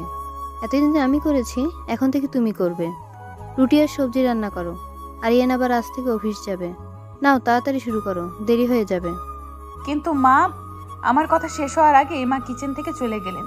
আমি রান্না করতে পারি কি পারি না সেটা জানারও প্রয়োজন মনে করলেন না। আমি ছোটবেলা থেকেই সকালে উঠে নামাজ পড়ে তারপর পড়াশোনা করার অভ্যাস। তাই সকালে উঠে কিন্তু রান্নার রও জানি না। নিজের হাতে এখনো ভালো করে খাবারই খেতে পারি না, রান্না কি করে করব? আজ মাকে সামনে পেলে বলতাম, বিয়ে যখন দিবে পড়াশোনা করতে না বলে রান্না পারা শিখাতে। কান্না পাচ্ছে এখন। কি হইল বৌমনি, দাঁড়াই আসো? দেরি হইলে ভাইজান কিন্তু অনেক রাগ করবে। কি করে রান্না করবো না ময়না? আমি তো চুলা পর্যন্ত চালাতে পারি না। কও কি, এখন কি করবা? আমি তো রান্না করবার পারি না। জানি না। তোমার মোবাইল নাই? মোবাইলে কি জানি দেহা তিথি আপুমনি কি কি জানি বানায়। ভালো কথা মনে করেছিস। তুই এখানে দাঁড়া, আমি আসছি। তাড়াতাড়ি ফোন নিয়ে এলাম রুম থেকে। ইউটিউবে ভিডিও দেখে সব করতে লাগলাম। ঘুম থেকে উঠে দেখি অন্তরা রুমে নেই। যেখানে নিচে যাক, আমি উঠে শাওয়া দিয়ে অফিসের জন্য রেডি হওয়ার জন্য আলমারি খুললাম। আলমারি খুলে মেজাজটা খারাপ হয়ে গেল। এক পাশে আমার কাপড় আর এক পাশে অন্তরার। কিছুই খুঁজে পাচ্ছি না, সব কিছু গোছানো। অন্তরা! আমাকে কেন ডাকছে? ময়না, একটু দেখে আয় না। আইসা। ময়না দৌড়ে চলে গেল। আমি আমার কাজে মন দিলাম, সবজি রান্না করছি। কি হয়েছে ভাইজান? তোর ডাকছে আমি? তোর বৌমনি কোথায়? অন্তরা! অন্তরা! ওনার ডাক শুনে এখান থেকেই চমকে উঠলাম। এভাবে কেন ডাকছে? রান্না রেখেই দৌড়ে রুমে চলে গেলাম। কি হয়েছে? আমি ময়নাকে ডেকেছিলাম। না না। তাহলে ওকে কেন পাঠিয়েছো? আসলে আমি রান্না করছিলাম। So what? তাতে আমি কি করব? আমি ডাকার সাথে সাথে যেন আমার সামনে পাই। তুই এখন দাঁড়িয়ে আছিস কেন? হ্যাঁ? ময়না ভয় পেয়ে দৌড়ে চলে গেল। কি হয়েছে? আমার টাই কোথায়? প্যান্ট কোথায়? কিছুই খুঁজে পাচ্ছি না। আর এখানে তোমার কাপড় কেন? হ্যাঁ? আমি এখনই বের করে দিচ্ছি। আর আমার কাপড় এখানে না রাখলে কোথায় রাখবো? তার আমি কি জানি? এত আলমারির দরকার হলে বাপকে বলো দিয়ে যেতে। ওনার কথা শুনে একবার ওনার দিকে তাকালাম। কিছু না বলে চুপচাপ ওনার সব বের করে দিয়ে ওনার সামনে থেকে চলে এলাম। কিচেনে এসে দেখি সবজি পুড়তে শুরু হয়ে গেছে। তাড়াতাড়ি নামিয়ে নিলাম। রুটি বানাচ্ছি কিন্তু গোল হচ্ছে না। মা, খাবার দাও, দেরি হয়ে যাচ্ছে। হায় আল্লাহ, কি করব এখন? এখনো চা বানানো হয়নি। বৌমনি, তাড়াতাড়ি করো। রুটি ভাজতে গিয়ে হাতে ছ্যাঁকা লাগলো, জ্বালা করছে। সেদিকে খেয়াল না করে অন্য চলায় চা বসিয়ে দিলাম। কি হলো? আজ খাবার পাওয়া যাবে না নাকি? আসছি, হয়ে গেছে। তাড়াতাড়ি খাবার নিয়ে টেবিলে রাখলাম। ময়নাও হেল্প করছে। ফোন টিপতে টিপতে রুটি ছিঁড়ে মুখে দিলাম। ওয়াক, থু থু থু, ছি, এটা কি খাবার? হ্যাঁ? মা, মা, কি হয়েছে বাবা? এটা কিসের খাবার বানিয়েছো আজকে? আজ খাবার তো আমি বানাইনি, তোর বউ বানিয়েছে। শুধু রূপ থাকলে হয় না, গুণও থাকতে হয়। হ্যাঁ, এটা কি মানুষের খাওয়ার যোগ্য? আসলে আমি রান্না করতে পারি না। হ্যাঁ, জমিদারের মেয়ে তো রান্না শিখিনি, খেতে পেলে বানাতেও জানতে হয়। আমার বাবার তো কিছু কম ছিল না, তবু সে ছোটবেলা থেকেই রান্না শিখেছি। তুমি কোন জমিদারের মেয়ে শুনি? মা, আমি একটু উঁচু গলায় মা বলতেই আরিয়ান আমার দিকে এমন ভাবে তাকালো, ভয় আমি মাথা নিচু করে নিলাম। পারো না, আবার মুখে মুখে কথা বলছো। সকাল সকাল মেজাজটাই খারাপ করে দিলে। ওর চা মুখে দিয়ে বমি চলে এলো। থু, এটা চা নাকি বিষ? এটা আমাকে খাওয়ার জন্য বানিয়েছিলে, তাই না? হ্যাঁ, এখন এটা তুমি খাবে, খাও। আমি চা খাই না। খাওয়া বলছি। ইচ্ছে করে এমন খাবার বানিয়েছিস, তাই না, যাতে খেতে না পারি? হ্যাঁ, তখন বাপের কথা বলেছি বলে শোধ নিচ্ছিস? এসব এখন তুই খাবি। এসব কি বলছেন? আমি খাচ্ছি না দেখে গরম চা জোর করে মুখে ঢেলে দিল। আমি ফেলে দিলাম। ও মা গো, মুখ পুড়ে গেল। এখন এই খাবার খাবি আমার সামনে। আরিয়ান বাবা, তোর দেরি হয়ে যাচ্ছে। না মা, ও আগে আমার সামনে এই খাবার খাবে, তারপর আমি খাবো। খা এক্ষুনি। বাবা তুই যা। নেক্সট টাইম যদি কোনো চালাকি করার চেষ্টা করিস, খারাপ হয়ে যাবে। বেরিয়ে এলাম বাসা থেকে, গাড়ি নিয়ে বের হয়ে গেলাম অফিসের উদ্দেশ্যে। এখন খুব ভালো লাগছে আমার ছেলের খাবার নষ্ট করে। আরিয়ান ঠিকই বলেছে, শোধ নেওয়ার জন্য এমন খাবার বানিয়েছিস। বিশ্বাস করুন মা, আমি ইচ্ছে করে এমন করিনি। আমি সত্যি খাবার বানাতে পারি না। ঠিক আছে, তোমার নিজের জন্য খাবার বানিয়ে রান্না শিখবে, আর তোমার করা বাজে খাবারই তুমি খাবে। আর আজ আমি তোমার জন্য আমার ছেলে না খেয়ে অফিসে গেছে। আজ সারাদিন তোমার খাবার বন্ধ। ওনার কথা শুনে চমকে উঠলাম। সামান্য কারণে সারাদিন না খেয়ে থাকতে হবে? উনি তো বাইরে থেকে খেয়েই নেবে, তাহলে আমি একবেলা না খেয়ে থাকতে পারি না। চিৎকার করে কান্না করতে ইচ্ছে করছে। গরম চা লাগায় ঠোঁট মুখ জ্বলে পুড়ে যাচ্ছে। এখন সারা বাড়ি ঝাড়ু দিয়ে মুছে নাও, বিয়ের ঝামেলা বাড়ি নোংরা হয়ে গেছে। কি বলছেন এসব উনি? এত বড় বাড়ি আমি একা কিভাবে পরিষ্কার করব? কি হলো, এখনো দাঁড়িয়ে আছে কেন? ময়না, যে আম্মা, তোর বৌমনিকে ঘর পরিষ্কার করে সব জিনিস দেখিয়ে দে। আচ্ছা আম্মা, আমার লাগে। বৌমনি, কি করব?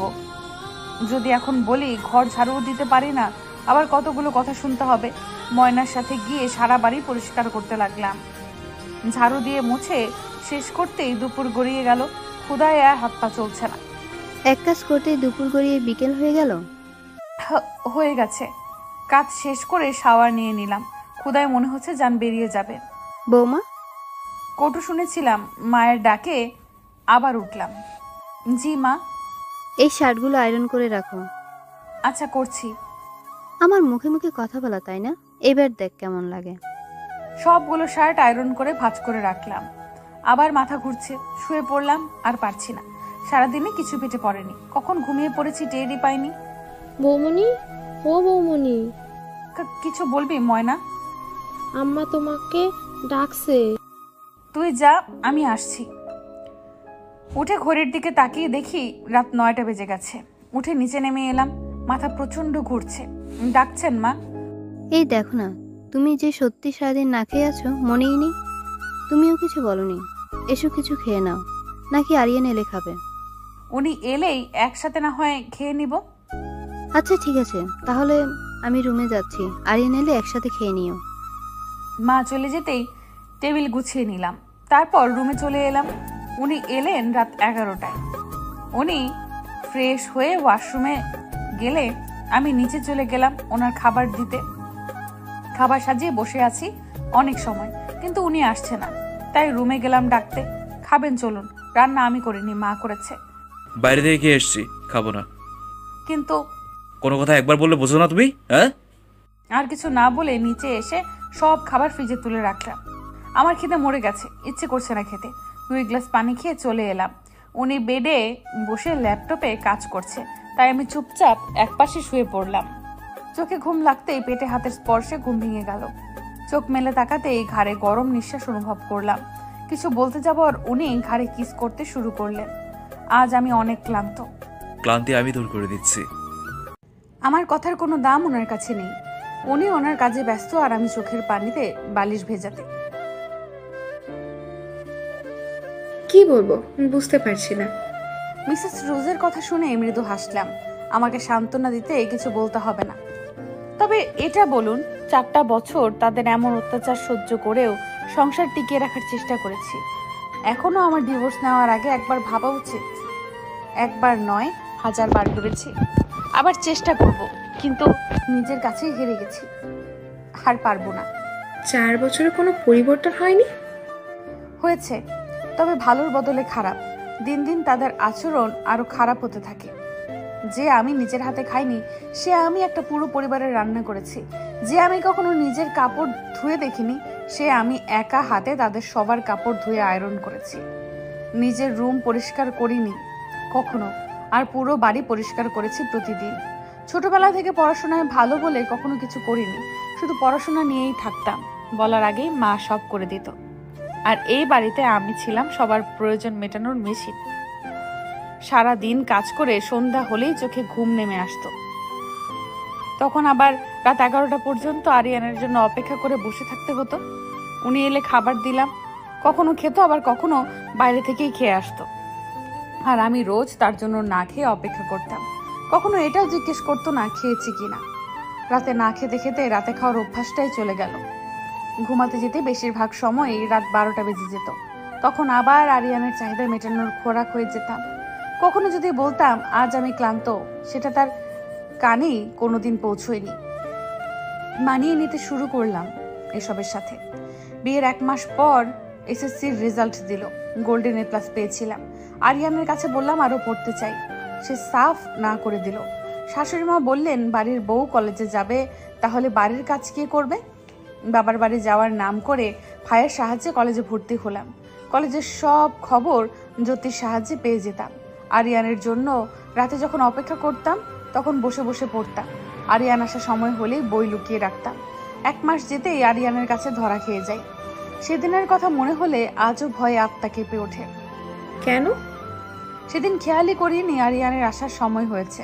আমি একটা অঙ্ক করার চেষ্টা করছি, একটা অঙ্ক কিছুতেই মেলাতে পারছি না। কলিং বেল বাজার শব্দে চমকে উঠলাম। ওনার আসার সময় হয়েছে খেয়ালই করিনি।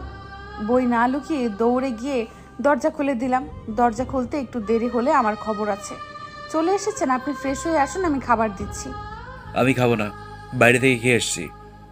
ও ঠিক আছে, আপনি রুমে যান, আমি সব গুছিয়ে আসছি। উনি রুমে চলে গেলেন, আমি খাবার গুছিয়ে রাখছি। রুমে এসে দেখি বেডে অনেক বই খাতা এলোমেলো হয়ে পড়ে আছে। কিসের বই এগুলো? হাতে নিয়ে দেখি এটার প্রথম বর্ষের হিসাব বিজ্ঞান বিভাগের বই। এগুলো অন্তরা, অন্তরা! ওনার ডাকে ভয় পেয়ে গেলাম। বইপত্র সব ওইভাবেই রেখে এসেছি, একটুও মনে নেই। এখন কি হবে? কোনো রকমে সব গুছিয়ে উপরে গেলাম। কি হয়েছে? বুঝতে পারছো না তুমি কি হয়েছে? What's this? হ্যাঁ? হাতের বই অন্তরের দিকে ঢিল ছুড়ে দিলাম। তোকে আমি বলেছিলাম আর পড়তে হবে না।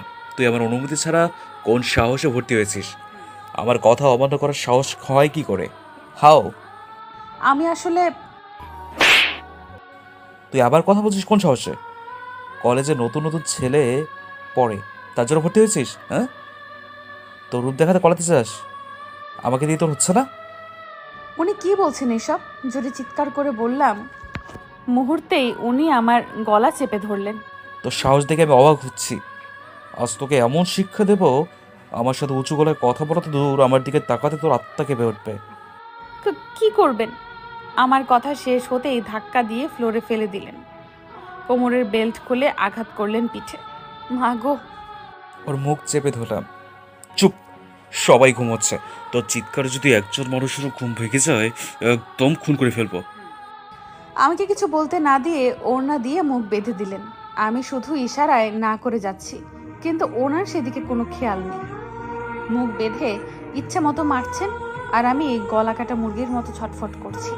এই যন্ত্রণার থেকে মৃত্যু মনে হয় সহজ। মারতে মারতে ক্লান্ত হয়ে থেমে গেলেন উনি।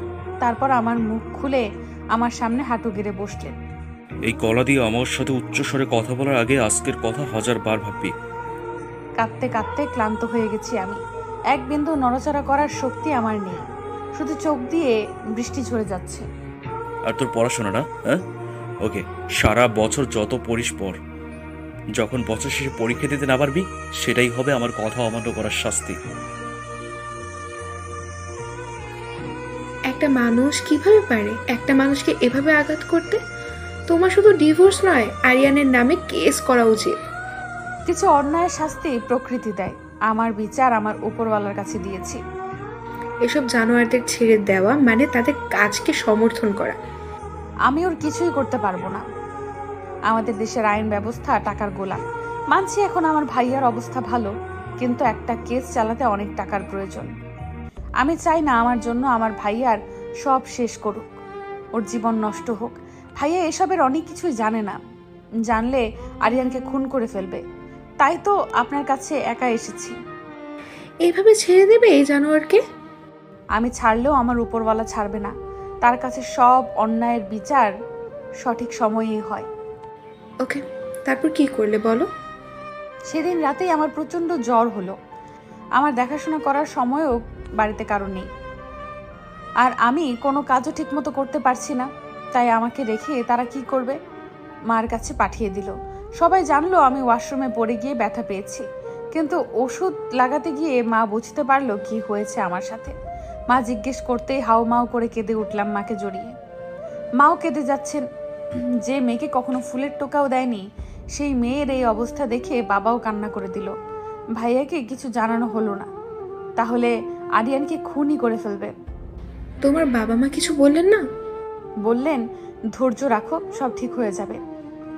আমাদের বাড়িতে 15-20 হয়ে গেলেও কেউ নিতে আসে না ও বাড়ি থেকে। মানুষও খারাপ বলতে শুরু করেছে। বউ অসুস্থ, অথচ কেউ একদিন দেখতেও এলো না জামাই আছে কি করে। বাধ্য হয়ে বাবা নিজেই দিয়ে এলেন। আবার শুরু হলো সেই নরকের জীবন। কলেজের সব খবর নিতাম জ্যোতির থেকে। ও প্রাইভেট পড়তো, সেই সব নোট আমাকে দিত। দেখতে দেখতে পরীক্ষা চলে এলো। আরিয়ান ততদিনে ভুলেই গেছে প্রায় আমার পড়াশোনার কথা। উনি ভেবেছে মার খেয়ে আর পড়াশোনা করার সাহস করিনি। আমি অসুস্থ হলেই আমাকে বাবা মার কাছে পাঠিয়ে দেওয়া হতো। বাবা দিয়ে না যাওয়া পর্যন্ত কেউ খোঁজ নিত না আর আনতেও যেত না। এবার তারই ফায়দা তুললাম। ইচ্ছে করে নানা অনিয়ম করায় অসুস্থ হয়ে পড়লাম আর আমাকে বাবা মার কাছে পাঠিয়ে দেওয়া হলো। আমিও সেই অসুস্থ শরীর নিয়েই পরীক্ষা দিলাম। এইভাবেই চলতে থাকে দিন। একটু এদিক ওদিক হলেই মার খেতে হতো আরিয়ানের হাতে। মাঝে মাঝে আমার শাশুড়ি মা মিথ্যা বলেও মার খাওয়াতে। সব মুখ বুজে সহ্য করে যাচ্ছিলাম। বিয়ের 1 বছর হতেই সবাই বাচ্চার জন্য চাপ দিতে শুরু করলো। এত কম বয়সে? আরিয়ানও চায় বাচ্চা নিতে। তখন আমার বয়স 17 বছর। এত কম বয়সে বাচ্চা নিলে মা ও শিশু দুজনেরই নানা ঝুঁকি থাকে, তাই আমি রাজি হচ্ছিলাম না। সেজন্য আরিয়ান অনেক মেরেছিল, বলেছিল তুই মরলে মরলি তো কি হয়েছে, আবার বিয়ে করে নেব, কিন্তু আমার বাচ্চা চাই। যে স্বামী হওয়ারই যোগ্য না সে আবার বাবা হতে চায়। মিসেস রোজের কথা শুনে মৃদু হাসলাম। তারা চাইলেও আমি তখন বাচ্চা নেব না বলে ঠিক করি। তাই ডাক্তারের সাথে পরামর্শ করি। তারপর চেষ্টা করেও যখন বাচ্চা হচ্ছিল না, তারা আমার প্রতি আরো ক্ষেপে গেল। অনেক চিকিৎসাও করালো। যেখানে আমি বাচ্চা নিচ্ছি না সেখানে ডাক্তার কি করবে? 1 বছর অনেক চেষ্টা করে তারা হাল ছেড়ে দিল, কিন্তু আমার সাথে আরো খারাপ ব্যবহার করা শুরু করলো। কথায় কথায় আরিয়ান গায়ে হাত তুলতো। নরক যন্ত্রণায় দিনগুলো কাটছিল আমার। আরো 3টা বছর পার হয়ে গেল। তাদের কথা আর সহ্য করতে না পেরে ভাবলাম এবার বাচ্চা নিতেই হবে। আরিয়ান আমার সাথে খারাপ ব্যবহার করত, গায়ে হাত তুলতো। দিন শেষে আবার আমার কাছে তাকে আসতে হতো নিজের চাহিদা মেটাতে। উনি যখন আমার বুকে মাথা রেখে নিশ্চিন্তে ঘুমাতেন, আমি মনে মনে বললাম, যে বুকে মাথা রেখে ঘুমান তার ঠিক 6 ইঞ্চি ভেতরে একটা হার্ট আছে, মন আছে। সেটি কি আপনি কোনোদিন বুঝবেন না? সত্যি সে তা কোনোদিন বোঝেনি। 3 দিন আরিয়ান আরো পরিবর্তন হয়ে গেল। এখন সে চাহিদা মেটাতেও আমার কাছে আসে না, কারণ যে রূপ দেখে মুগ্ধতায় পাগল হয়ে বিয়ে করেছিল তা তো এই সংসারের কাজের ভিড়ে হারিয়ে গেছে। এখন আর আমার দিকে তাকিয়ে তার মুগ্ধতা জাগে না, মুখ ফুটে ওঠে বিরক্তির ছাপ। আরিয়ানের অগোচরে তখনও আমি পড়াশোনা করেই যাচ্ছি। পড়াশোনার খরচ সব দিচ্ছে ভাইয়া। ভাইয়াও তখন বিয়ে করেছে, 4 বা 5 মাস হবে। তখন আমি বাবার বাড়ি আছি। হঠাৎ করেই মাথা ঘুরে পড়ে যাই। ডাক্তারের কাছে নিয়ে যায় বাবা, জানতে পারি মা হতে চলেছি আমি। প্রেগনেন্সির 2 মাস তখন, সেই অনুভূতির কথা বলে বোঝাতে পারবো না আমি। সব কষ্ট এক নিমেষে ভুলে গেলাম আনন্দে। বাবা মা আরিয়ানকে ফোনে জানাতে চাইলে আমি না বলি আমি নিজে গিয়ে জানাবো। চলে যাই ও বাড়িতে, অপেক্ষা করতে থাকি কখন আসবে উনি। কিন্তু উনি এসে আমাকে থাপ্পড় মেরে বসলেন। আমি কিছুই বুঝতে পারছিলাম না। আমি অধীর আগ্রহে অপেক্ষা করছি উনি কখন আসবেন, কিন্তু উনি এসে আমাকে থাপ্পড় দিয়ে বসলেন। তোর ভাইয়ের সাহস কিভাবে হয় হ্যাঁ আমার বিরুদ্ধে অভিযোগ করার? মাত্র কয় মাস হয়েছে চাকরির, আর আমার উপর আঙুল তুলছে। আপনি অন্যায় করেছেন ভাইয়া, শুধু সেটাই বলেছে। আরিয়ান ঘুষ নিয়ে কোম্পানির ইনফরমেশন বিক্রি করে সেটা ভাইয়া জানতে পেরে অনেকবার ওনাকে সাবধান করেছে। আমিও বলেছি, কিন্তু উনি বিনিময়ে আমাকে থাপ্পড় দিয়ে চুপ করিয়ে দিয়েছে। এবার ভাইয়া হয়তো এমডি স্যারের কাছে কমপ্লেন করেছে। আমি অনেকবার আপনাকে বুঝিয়েছি, কিন্তু আপনি আমার কথাই শোনেননি। আজ তোর ভাইয়ের জন্য অফিস ভর্তি মানুষের সামনে এমডি স্যারের কাছে মাপ চাইতে হয়েছে আমাকে। ভুল করলে তার শাস্তি পেতে হবে, এটাই সত্যি। উনি আমার ঘাড় ধরে ওনার সামনে নিয়ে নিলেন। এখন তোর আর তোর ভাইয়ের থেকে আমাকে ঠিক ভুল শিখতে হবে? হ্যাঁ, তোর ভাইয়ের অনেক সাহস তাই না? হ্যাঁ, আজ তোর এমন হাল করবো তোর দিকে তাকিয়ে তোর ভাইয়ের রুহ কেঁপে উঠবে। উনি ধাক্কা দিতেই টেবিলের সাথে পেটে প্রচন্ড জোরে ধাক্কা লাগলো। পেট ধরে বসে পড়লাম। ও মা গো! আজ তোর নাটকে কাজ হবে না। তুই কি মনে করিস আমি ঘাসে মুখ দিয়ে চলি? তুই অসুস্থতার নাটক করে বাপের বাড়ি গিয়ে পরীক্ষা দিয়ে আসবি, আর আমি কোনোদিন জানতেও পারবো না? আমি সব জানি, তাও শেষ দেখার জন্য চুপ করেছিলাম। কিন্তু দিন দিন তোর সাহস বেড়েই চলেছে। কলেজে নতুন নাগর পেয়েছিস তাই না, যার জন্য বাচ্চাও নিতে চাসনি। মা গো, আল্লাহ দোহাই লাগে, আমাকে হসপিটালে নিয়ে চলুন। হসপিটালে? হ্যাঁ, আজকে তোকেই হসপিটালেই পাঠাবো। তোর আর তোর ভাইয়ের সাহস অনেক বেড়ে গেছে। উনি আমার কথা না শুনে পেটে লাথি মারলেন। আল্লাহ! আস্তে আস্তে চোখে ঝাপসা হয়ে এলো, আর কিচ্ছু মনে নেই। আরে মরে গেল নাকি? এত ব্লাড এলো কিভাবে? হ্যাঁ, রক্তে ফ্লোর ভেসে যাচ্ছে। ভয় পেয়ে গেলাম অনেক। অন্তরার নাক দিয়েও রক্ত চলে এসছে। মরে গেলে তো ফেসে যাবো। তাড়াতাড়ি কোলে তুলে হসপিটালের দিকে নিয়ে যেতেই লাগলাম। মা জিজ্ঞেস করলাম, বললাম স্লিপ করে পড়ে গেছে। অন্তরা, এ তো খুনি, তোমার বেবি নেই। কথাটা শেষ হওয়ার আগেই চোখ থেকে পানি গড়িয়ে পড়ল। হাতের উল্টো পেট দিয়ে মুছে নিলাম। খুন করেছেন উনি আমার সন্তানকে আর আমার মা ডাক শোনার অধিকারকে। মানে? হসপিটালে নেওয়ার জন্য আমি তো বেঁচে গেছি, কিন্তু যখন আমার জ্ঞান ফিরে চোখ খুলে দেখি মা পাশে বসে আছে, তার কাছে জানতে পারি চলে গেছে আমার সন্তান আমাকে ছেড়ে। সাথে আমি হারিয়েছি মা হওয়ার ক্ষমতা। হোয়াট? চোখ মুছে লাভ হচ্ছে না, তাই মুছবার মিথ্যা চেষ্টা করলাম না। চোখ থেকে মুষলধারে বৃষ্টি হচ্ছে।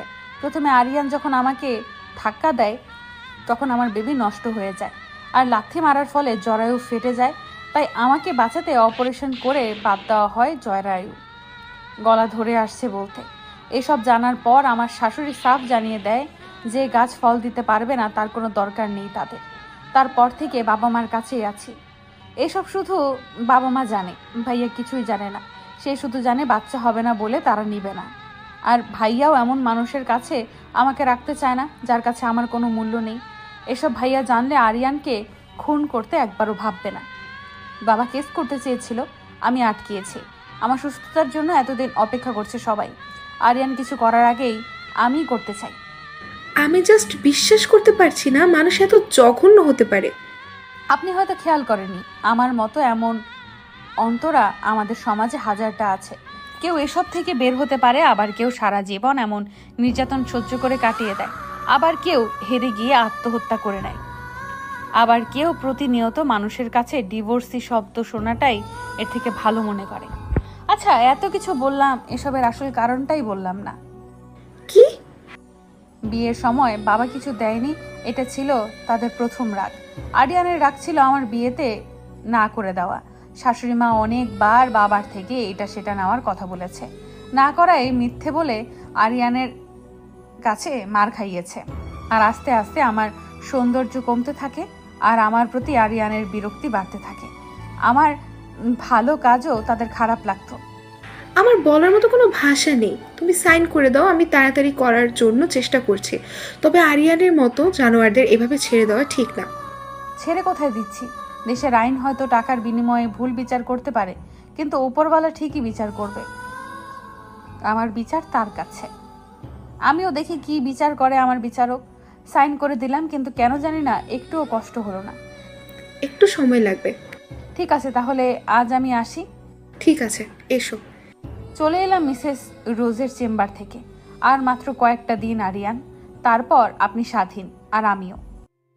এদিকে জ্যোতি, জি ভাইয়া, কিছু বলবেন? তোমার জন্যই অপেক্ষা করছি। কেন ভাইয়া? তোমার ফ্রেন্ড আসেনি? কোন ফ্রেন্ড? অন্তরা। ও অন্তরা, না আসেনি। আজ ওর একটু কাজ আছে, আগামীকাল থেকে রেগুলার আসবে মনে হয়। ও কেন ভাইয়া, কোনো সমস্যা? না না, মানে এমনি। আচ্ছা তুমি বরং এখন বাসায় যাও। ঠিক আছে ভাইয়া, আসছি। দূর, কিছুই বলতে পারলাম না। কি না কি মনে করবে? হৃদয়, হ্যাঁ মা। তুমি এখানে দাঁড়িয়ে আছো কেন? তোমার ক্লাস নেই? না মা, আজ আর ক্লাস নেই। ও ঠিক আছে, তাহলে তুমি সিয়ামকে নিয়ে বাসায় যাও, আমিও তাড়াতাড়ি আসছি। সিয়াম কোথায়? আমার কেবিনে আছে, রূপার সাথে খেলছে। আচ্ছা আমি নিয়ে যাচ্ছি। সিয়াম আমার বড় ভাই রিয়াদের ছেলে। বয়স কেবল 2 বছর হয়েছে। ওর মা ওকে জন্ম দিতে গিয়ে মারা গেছে। ভাবি মারা যাবার পর ভাইয়া কেমন রোবট হয়ে গেছে, সারাদিন অফিসে পড়ে থাকে, ছেলেরও খোঁজ নেয় না। ভাবিকে খুব ভালোবাসতো। এভাবে ভাবির চলে যাওয়া মেনে নিতে পারিনি। সিয়ামকে মা বড় করছে, সাথে করে কলেজে নিয়ে আসে। চলো বাবা। বাবা। আস্তে বাবা, পড়ে যাবা। ও আমাকেই বাবা ডাকে। ভাইয়াকে ও খুব একটা দেখে না। সিয়াম ঘুমে থাকতেই ভাইয়া অফিসে চলে যায়, আর যখন ফিরে তখনও ঘুমে। আমার সাথে বেশি থাকে, তাই মনে করে আমি ওর বাবা। রূপা, তুই ওর সব জিনিসপত্র গুছিয়ে বাড়িতে গিয়ে বস, আমি আসছি। সিয়ামকে কোলে নিয়ে ফ্রেন্ডদের কাছে গেলাম।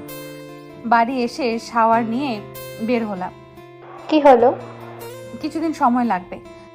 ওহ, সবার জীবনে সব থাকে না মা, আমি মেনে নিয়েছি, তুমিও মেনে নাও। প্রতিবেশীরা আমাকে বা তোর বাবাকে দেখলে কানাঘুষা করছে। কি বলবো আমি, আমার জীবন হয়তো শুধু সহ্য করার জন্যই। খাবার দাও, ক্ষুধা পেয়েছে। আয় দিয়েছি।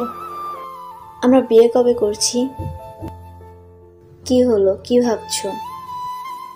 হ্যাঁ, কিছু বলছো? কি ভাবছো? কিছু না, তুমি কি বলছিলে? আমরা বিয়ে কবে করছি? আর কয়েকটা দিন অপেক্ষা করো। আচ্ছা ঠিক আছে, এখন চলো শপিং এ যাব। চলো। জানি না কেন আজকাল কেমন যেন ফাঁকা ফাঁকা লাগছে। নীলা তো সবসময় আমার সাথে আছে, তাহলে কেন মনে হচ্ছে কিছু নেই? কেন? ওয়াই? ডিভোর্স পেপার সামনে নিয়ে বসে আছি। হ্যাঁ, ডিভোর্স পেপার। কি ভাবছো অন্তরা? ভাবছি জীবনে এত রং বদল হয় কি করে। 3 কবুল বলে জীবনটাকে নরক যন্ত্রণায় নিক্ষেপ করেছিলাম, আর একটা সাইন করে সেই যন্ত্রণা থেকে মুক্তি পাবো। শুরু হবে জীবনের নতুন যুদ্ধ। সাইন করে দিলাম। হাত বা বুক একটুও কাঁপেনি, অনেকটা হালকা লাগছে। আজ থেকে আরিয়ান নামের মানুষরূপী জানোয়ার থেকে তুমি মুক্ত। আর ডিভোর্সের নামের অভিশাপে অভিশপ্ত। এই জানোয়ারের সাথে থাকার থেকে বড় অভিশাপ আর হতে পারে না। আমি তাহলে আসি। ঠিক আছে, ভালো থেকো। চেষ্টা করব। আজ আমি খুশি হব নাকি কষ্ট পাবো বুঝতে পারছি না, তবে আজ থেকে নিজের জন্য বাঁচবো। হ্যাঁ, নিজের জন্য। চোখের পানি মুছে ভার্সিটি যাওয়ার জন্য রিকশায় বসে পড়লাম। আমি আমার স্বপ্ন পূরণ করব। শিয়াম বাবা, দাঁড়াও, পড়ে যাবে। শিয়াম। ভার্সিটি এসে ক্লাসে যাওয়ার জন্য 2 তলায় এসে বাচ্চার কান্নার শব্দ পেলাম। সামনে তাকিয়ে দেখি একটা ছোট্ট বাচ্চা পা ধরে নিচে বসে আছে। দৌড়ে গিয়ে ধরলাম। কি হয়েছে বাবা? বেটা। দেখি বাচ্চাটার হাত সরিয়ে দেখি ছিলে গেছে অনেকটা, রক্ত বের হচ্ছে। বাচ্চাটাকে কোলে নিলাম। আল্লাহ, এখন ম্যাডাম যদি দেখে তুমি ব্যথা পাইছো আর হৃদয় ভাইজান, আমারে কি করব? কি হয়েছে? সিয়াম কাঁদছে কেন? কোলে নিয়ে শান্ত করার চেষ্টা করছি। কিছু হয়নি বাবা, ভয় পেও না, ঠিক হয়ে যাবে। অবাক চোখে তাকিয়ে আছি মেয়েটার দিকে। সিয়াম কখনো অচেনা কারোর কাছে যায় না, আর এই মেয়ের কাছে গিয়ে চুপ হয়ে গেল। মাতৃত্বের স্বাদ পাওয়ার আগেই আরিয়ান তা আমার থেকে কেড়ে নিয়েছে। এই অচেনা বাচ্চাটা আমার বুকের সাথে মিশে আছে। মনে হচ্ছে বুকের হাহাকার এক নিমেষেই ভুলে গেলাম। এটাই কি মাতৃত্বের স্বাদ? সিয়াম, কারো ডাকে চমকে উঠলাম। ওকে আমার কাছে দাও। মনে হচ্ছে কেউ আমার নিজের সন্তান নিয়ে যেতে চাইছে। ইচ্ছে করছে না দিতে, বাচ্চাটাও যেতে চাইছে না। সিয়াম মেয়েটার কোল থেকে আসতে চাইছে না। সিয়াম, চলে এসো দাদু ভাই।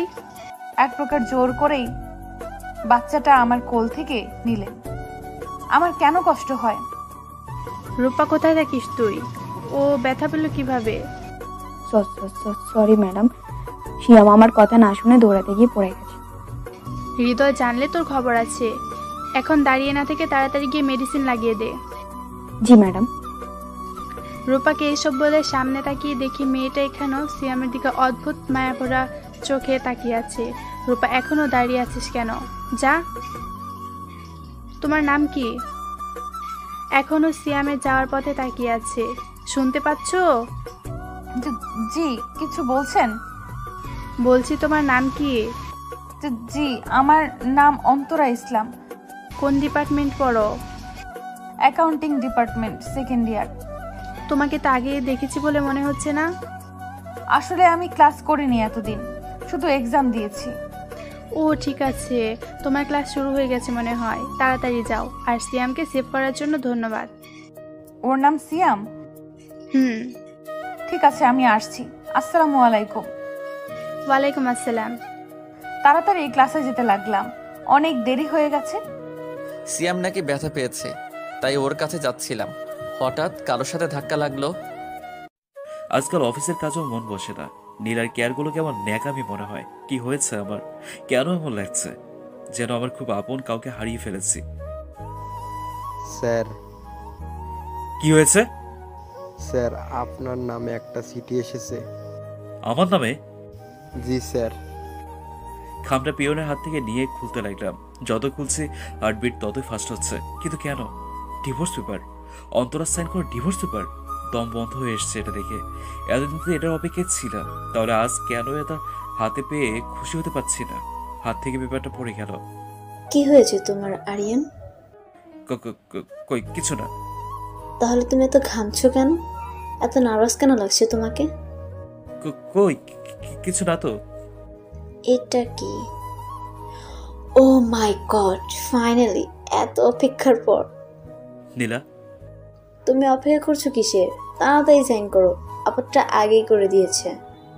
নীলা, আমার কথাটা শোনো। সব পরে হবে, তুমি আগে সাইন তো করো। আমি জমা দিয়ে দেওয়ার ব্যবস্থা করে দিচ্ছি। উফ, আমার যে কি খুশি লাগছে তোমাকে বলে বোঝাতে পারবো না। এখন আমরা তাড়াতাড়ি বিয়ে করে নিতে পারবো। নীলা, আমার উফ, তাড়াতাড়ি সাইন করো তো।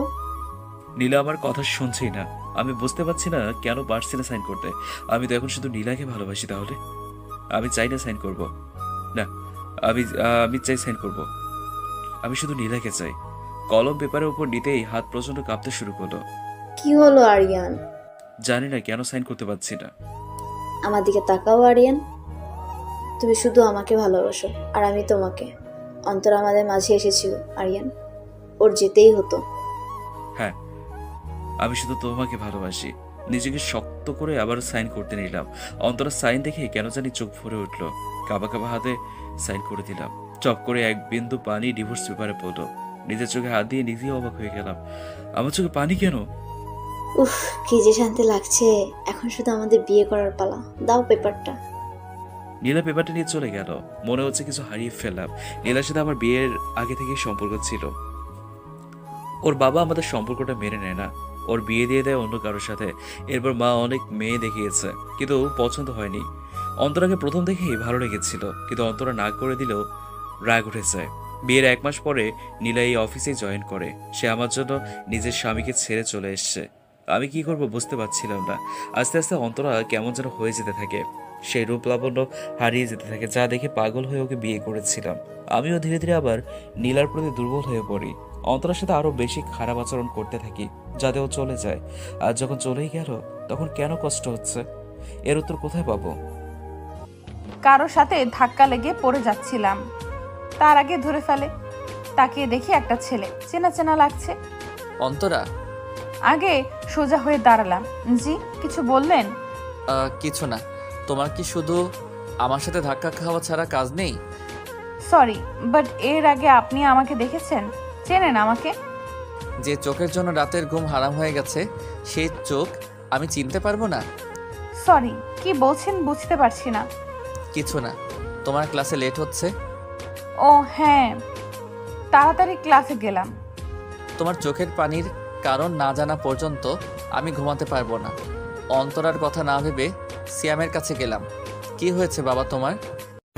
দুক্কু, কিভাবে পড়ে গেছো? আমি খেলছিলাম তো। একা খেলতে গিয়ে ব্যথা পেলে তো এখন? মা। সিয়ামের মুখে মা ডাক শুনে অবাক হয়ে গেলাম। কাজ ফেলে মাও সিয়ামের দিকে তাকালো। সিয়াম সব ডাক শিখলেও মা ডাকা ওকে কেউ শেখায়নি। মা, কি বলছে সিয়াম? আমিও বুঝতে পারছি না এই ডাক ও কোথা থেকে শিখলো। মা। কি বলছো তুমি বাবা? মা। কোথায় মা? তোলে নিল তো বাইলে, বাবা বললো তো। কি বলছে সিয়াম এসব মা? অন্তরা। অন্তরা? সিয়াম যখন পড়ে গেছিল অন্তরা নামে একটা মেয়ে কোলে নিয়েছিল। মেয়েটার কোল থেকে আসতেই চাইছিল না। মা, মা দামো। অন্তরা, কি ব্যাপার? বাপের পছন্দ হলো, সাথে ছেলেরও। গুড। কি হয়েছে বাবা? মা দামো। চলো। কোথায় নিয়ে যাচ্ছিস ওকে? ওর মায়ের কাছে। কি? না না, মানে ও মামা করছে সেটা ভোলাতে একটু ঘুরিয়ে নিয়ে আসি। তাড়াতাড়ি আসিস, ওকে খাওয়াতে হবে আবার। ওকে। অন্তরা একটু পরে ক্লাস শেষ করে বের হবে। আজ একটা ক্লাসই হবে ওদের। মা তুই? নিয়ে যাচ্ছি তো বাবা। তাড়াতাড়ি তলো। সিয়ামকে কোলে নিয়ে ক্যাম্পাসে গিয়ে বসলাম। তুই মা? ওই যে আসছে অন্তরা আর জ্যোতি ক্লাস থেকে বের হয়ে এদিকে আসছে। আজ ভার্সিটি না আসলেই ভালো হতো। মাত্র একটা ক্লাস হলো, তাও পুরো ক্লাসটাও করতে পারলাম না। ঠিক বলছিস, একটা ক্লাস করার জন্য এত দূর আসা ভালো লাগে না। মা। আরে সিয়াম শোনো, কোলে নিতে চাইলাম, এলো না। মা দামো। একটা বাচ্চার দিকে তাকাচ্ছি, একবার জ্যোতির দিকে আর একবার সেই ছেলেটার দিকে তাকাচ্ছি। অন্তরা, সিয়াম তোকে মা বলেছে কেন? বুঝতে পারছি না। হৃদয় ভাইয়া? আমি কি জানি। বাচ্চাটার মুখে মা ডাক শুনে অদ্ভুত ভালো লাগা কাজ করছে। নিজেকে পূর্ণ মনে হচ্ছে, কিন্তু সাময়িক এই শান্তি হয়তো কষ্টের কারণ হবে। কারো মায়া জড়াবো না। যদি চল, আমার কাজ আছে। ওকে চল, আসছি হৃদয় ভাইয়া। Okay bye. হৃদয় ভাইয়ার দিকে তাকিয়ে মিষ্টি হেসে সিয়ামের কপালে একটা কিস করে অন্তরার সাথে চলে এলাম। বাচ্চাটার মুখে যেন পৃথিবীর সব মায়া দিয়ে দিয়েছে আল্লাহ তাআলা। কি মায়াবী মুখ, কিন্তু মায়ায় জড়ানো মানে নতুন কষ্টের উৎস। চলে এলাম জ্যোতির সাথে। কি কপাল বাচ্চাটার, জন্মের সময় মাকে হারিয়েছে। মা কি জিনিস বুঝতেই পারলো না। বাবা একজন আছে, বেঁচে থেকেও নেই। কেন? সিয়াম প্রিন্সিপাল ম্যামের নাতি, আর হৃদয় ভাইয়া ম্যামের ছোট ছেলে। বড় ছেলের নাম রিয়াদ। শুনেছি ভালোবেসে বিয়ে করেছিল সিয়া ভাবিকে। সিয়ামকে জন্ম দিতে গিয়ে মারা গিয়েছেন সিয়া ভাবি। হৃদয় ভাইয়া সেটা মেনে নিতে পারেনি। রোবট হয়ে গেছে একদম। সারাদিন অফিসের কাজে ডুবে থাকে। তার যে একটা ছেলে আছে সেটাও তার মনে থাকে না। তাহলে সিয়াম এইভাবেই বড় হচ্ছে। ম্যাম প্রতিদিন সাথে করে নিয়ে আসে, আবার নিয়ে যায়। আগে বাসায় রাখতো কাজের লোকের কাছে, কিন্তু তারা ঠিকমতো দেখাশোনা করেনি। ম্যাম আর হৃদয় ভাইয়া বাসায় না থাকলে পরে অসুস্থ হয়ে পড়েছিল। তারপর থেকে কাজের লোক সহ সাথে নিয়ে আসে ম্যাম। মা নেই আর বাবা থেকেও নেই। বাবা ডাকে হৃদয় ভাইয়াকে। তুই এত কিছু কিভাবে জানিস? আমার সাথে ম্যামের অন্যরকম সম্পর্ক।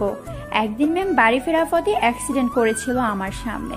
পরে আমি হাসপাতালে নিয়ে রক্ত দিয়ে সুস্থ করেছিলাম। তারপর থেকে ম্যাম আমাকে অনেক আদর করে, আর হৃদয় ভাইয়া নিজের বোনের মতোই দেখে।